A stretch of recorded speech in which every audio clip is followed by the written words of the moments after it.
নমস্কার, আপনারা দেখছেন আপডেট বাংলা ইউটিউব চ্যানেল। জানাবো আজকের বাছাই করা কিছু গুরুত্বপূর্ণ খবর। প্রধান সংবাদগুলি জানার আগে শুরুতেই সংবাদ শিরোনাম। ওয়াকফ বিরোধী বিক্ষোভে জ্বলছে মুর্শিদাবাদ, এবার ঘটল প্রাণহানি, দেহ উদ্ধার বাবা এবং ছেলের। বাংলাদেশে অনুপ্রবেশকারীরা আগুন জ্বালাচ্ছে, কোথায় পুলিশ?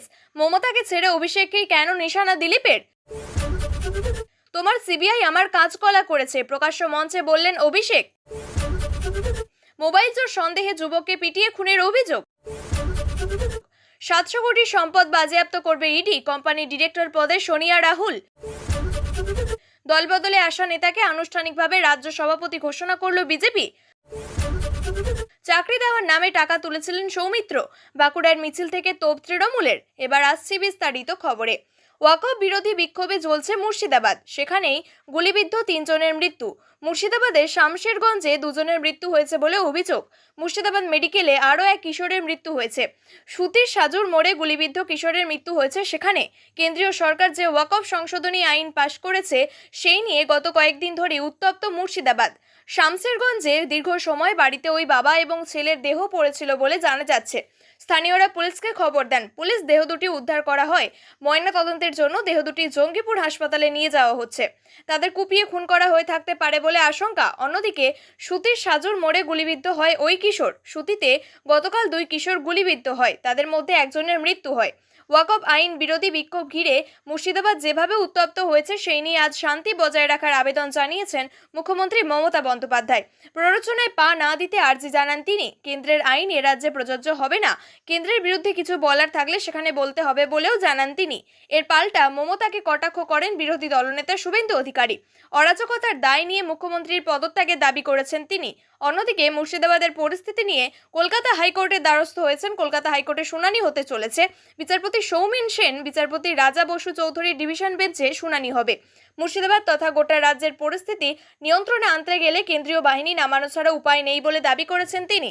শুভেন্দুর আইনজীবীরা প্রধান বিচারপতির দৃষ্টি আকর্ষণ করেন, তাই ছুটির দিনে শুনানির সিদ্ধান্ত নেওয়া হয়েছে।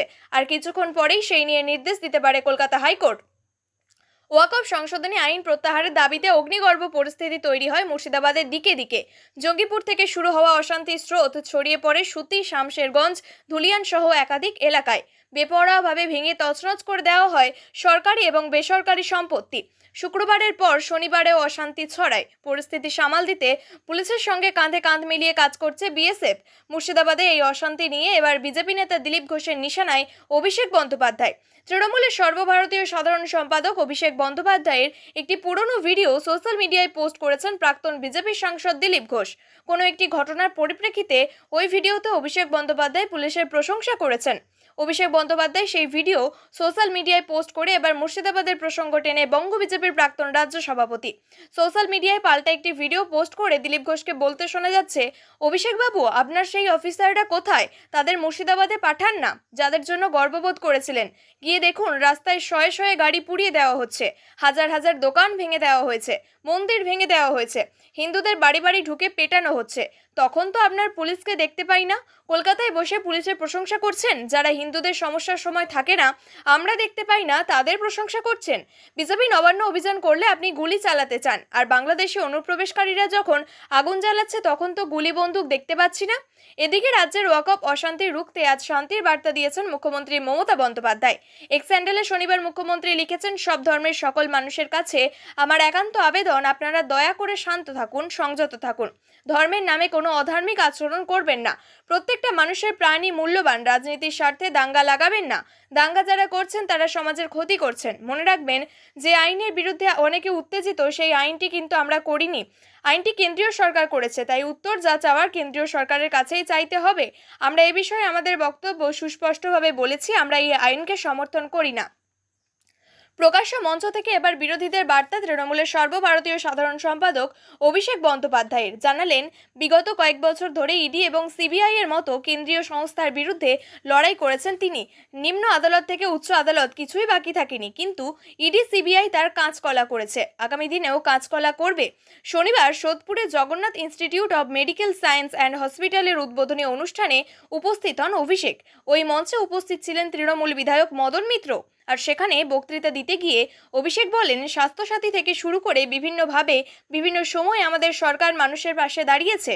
যারা বলতো স্বাস্থ্য, শিক্ষা, শিল্পে সরকার কিছু করেনি, আইন শৃঙ্খলা পরিকাঠামোয় সরকার কিছু করেনি, আমি একাধিকবার সেই পরিসংখ্যান এবং তথ্য নিয়ে লড়াই করতে বলেছি। জায়গা বেছে নিন যে আপনারা 34 বছরে কি করেছেন, আমাদের সরকার 14 বছরে কি করেছে। 10% কাজের হিসেব নিয়ে আসবেন, তারপর আঙুল তুলবেন মা মাটি সরকারের দিকে। অভিষেকের বক্তব্য, রাজনৈতিকভাবে মোকাবিলা করতে না পেরে বাংলার ধর্মের নামে অশান্ত করতে চাইছেন অনেকে। আমি সকলকে অনুরোধ করব, বাংলার কৃষ্টি এবং সংস্কৃতি বজায় রেখে এলাকার শান্তি, শৃঙ্খলা এবং সম্প্রীতি যাতে অক্ষুণ্ণ থাকে, আমাদের প্রত্যেককে সজাগ থাকতে হবে, সচেতন থাকতে হবে। এই প্রসঙ্গে চাকরি বাতিলের প্রসঙ্গ টেনে আনেন অভিষেক। তিনি বলেন, এখানে রাজনৈতিক কথা বলা ঠিক নয়, কিন্তু এই যে এসএসসি নিয়ে সুপ্রিম কোর্টের রায়, আদালতকে সম্মান করি, মর্যাদা দিই, বিশ্বাস করি বিচার ব্যবস্থা এখনো মাথা নত করেনি, বিচার ব্যবস্থা নিরপেক্ষ। কিন্তু কোনো রায় যদি আমার পছন্দ না হয়, সেই রায়ের সমালোচনা করার অধিকার ভারতীয়দের দিয়েছে সংবিধান।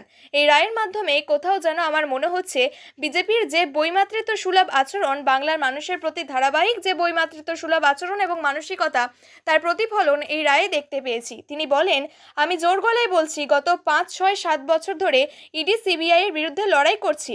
নিম্ন আদালত থেকে হাইকোর্ট, হাইকোর্ট থেকে সুপ্রিম কোর্ট। তোমার সিবিআই আমার কাজকলা করেছে এবং আগামী দিনে কাজকলা করবে। আমি মানুষকে পরিষেবা দিতে এসেছি, দেব।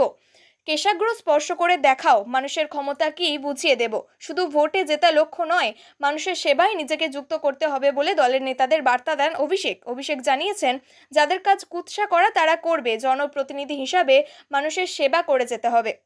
মোবাইল চোর সন্দেহে যুবককে পিটিয়ে খুনের অভিযোগ উঠল। চাঞ্চল্যকর এই ঘটনাটি দক্ষিণ 24 পরগনার ক্যানিংয়ের। মৃত যুবকের নাম আমিরুল লস্কর। তিনি পেশায় রিকশা চালক ছিলেন। তাকে খুনের অভিযোগ উঠেছে এলাকারই কিছু যুবকের বিরুদ্ধে।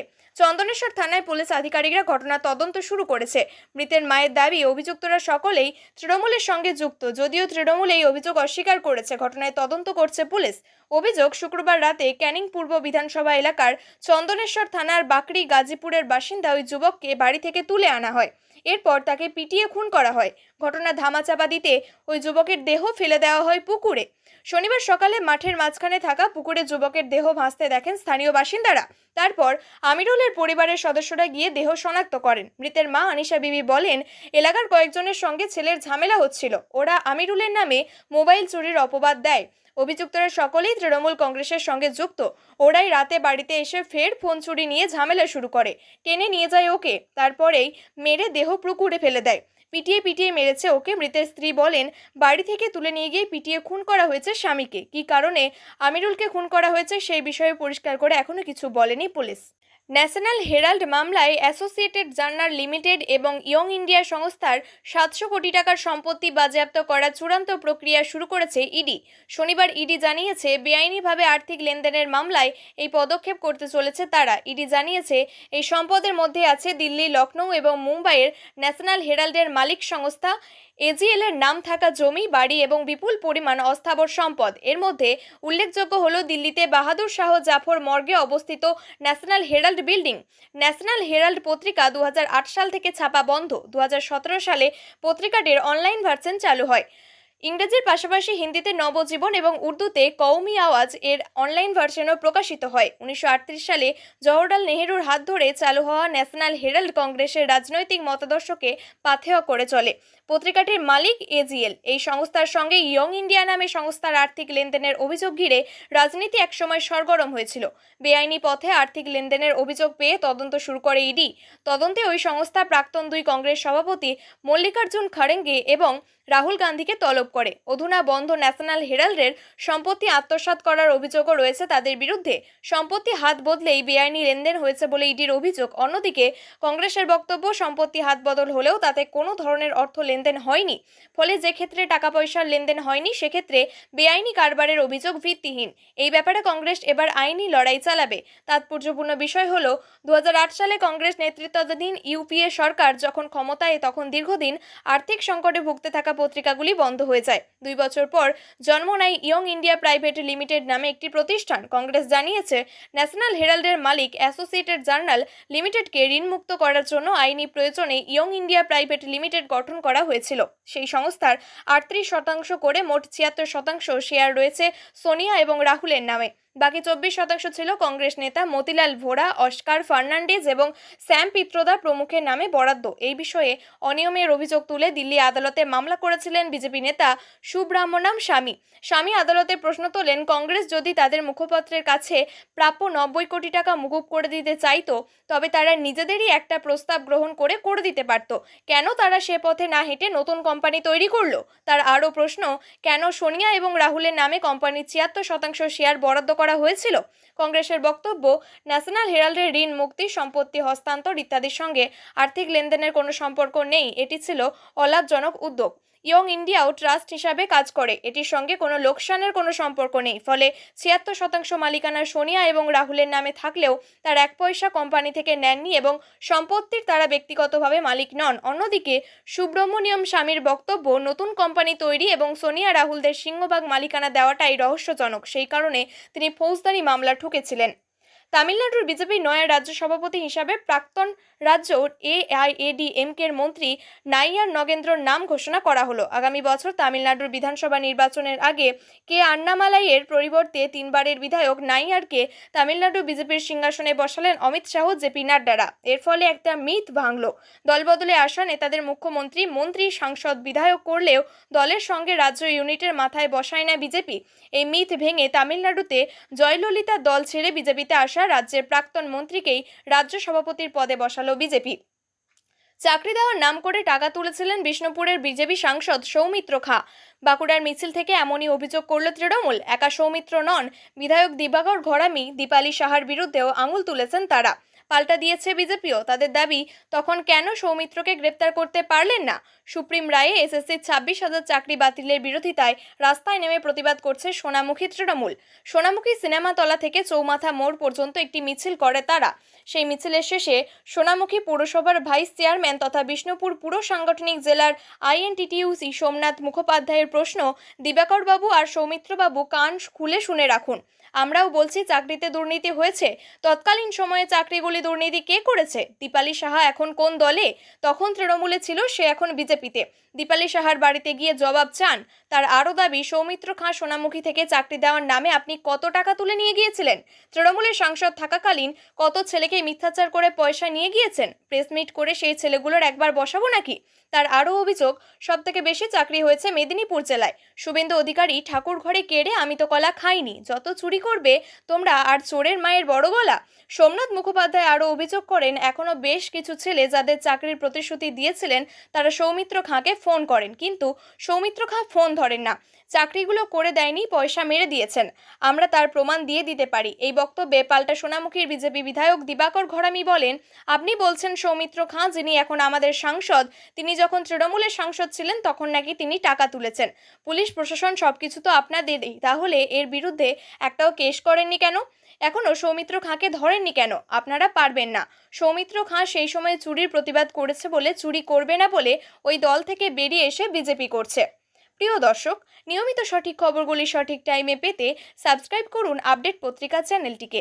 ধন্যবাদ।